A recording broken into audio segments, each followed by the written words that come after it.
अस्सलाम वालेकुम जी। हम मौजूद हैं मल्टी गार्डन्स के एफ ब्लॉक में और यहाँ पे पेयर प्लॉट्स लिए हुए हैं और यहाँ पे हमारे 2-5 मरला के प्रोजेक्ट हम शुरू करने लगे हैं। शुरुआत से लेकर आखिर तक हम आपको बताएंगे किस तरह आपने स्टार्टिंग लेनी है, किस तरह आपने फिनिशिंग करनी है।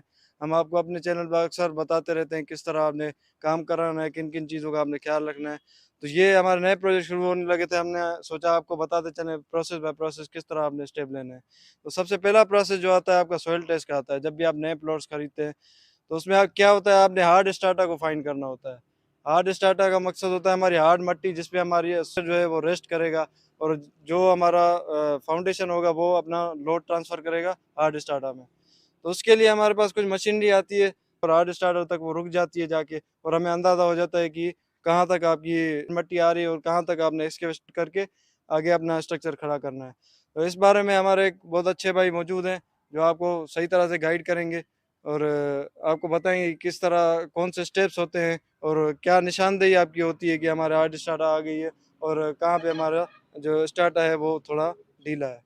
अस्सलाम वालेकुम। वालेकुम अस्सलाम कैसे जी। हैं भाईजान आप? शुक्र अल्हम्दुलिल्लाह, आप सुनाएँ? हमारी ऑडियंस को बताएँ कि किस तरह आप सॉइल टेस्ट करते हैं और क्या निशानदेही आपकी होती है और कहाँ पे आपको मैक्सिमम 20-17 जो मल्टी गार्डन्स है वहाँ पे मैक्सिमम फुट तक आप कहाँ पे गए हैं और जो लोएस्ट वो कितने फुट तक फिलिंग होती है? जी, जी। मैं आपको बता देता हूँ कि सबसे पहले जो सॉइल टेस्ट के लिए आपको ज़रूरी पड़ते हैं, ये बोरिंग मशीन होती है हमारे पास। इसके अलावा इसके 2-3 टाइप और भी आती हैं। इसके साथ हमारे पास हैंड ड्रिलर मशीन भी होती है और इसके अलावा ये हम ज़्यादातर बोर होल मशीन से ही इसको सॉइल टेस्ट करते हैं। तो सबसे पहले हम इसमें से डिफाइन करते हैं कि हम इसमें फिलिंग फाइंड करते हैं कि हमारे यहाँ पर कितने फुट फिलिंग आती है। तो हमने सबसे पहले इस चीज़ को फाइंड आउट करना होता है कि हमारे इस यहाँ पे फिलिंग कितनी आती है। तो फिलिंग हम जब फाइंड कर लेते हैं हमारे पास इसके नीचे आर्ट स्टेटस शुरू हो जाता है जिसे हम नेचुरल कहते हैं।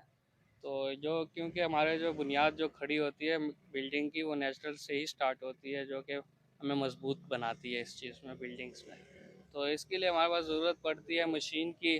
फिर इसके साथ हमारे पास ये हैमर पड़ा हुआ है, रॉड पड़े हुए हैं। तो इसके अलावा हमारा सैंपल जो होता है ना हमारे पास एक 2-3 किस्म के, फिर हमारे पास मिट्टी का स्टेटा आता है। अब जिस तरह ये जो है ना ये हमारे पास हार्ड स्टेटा आता है, ये हमारे पास नेचुरल है। तो हम इसमें ये फाइंड आउट करते हैं, इसको हम सैंपल जो होते हैं लेबॉर्ट्री में लेके जाते हैं।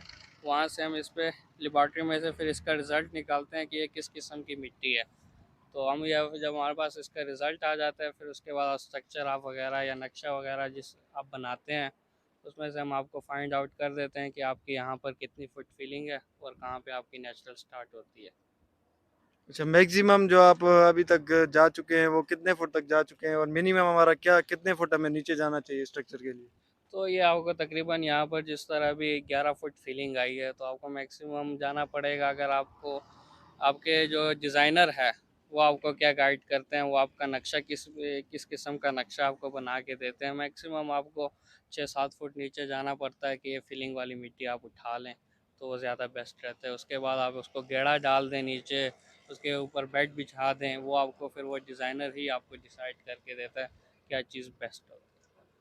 बहुत शुक्रिया भाईजान आपकी इन्फॉर्मेशन के लिए। नाज़रीन, तो ये हमारी पहली स्टेज होती है किसी भी कंस्ट्रक्शन के काम शुरू करने की।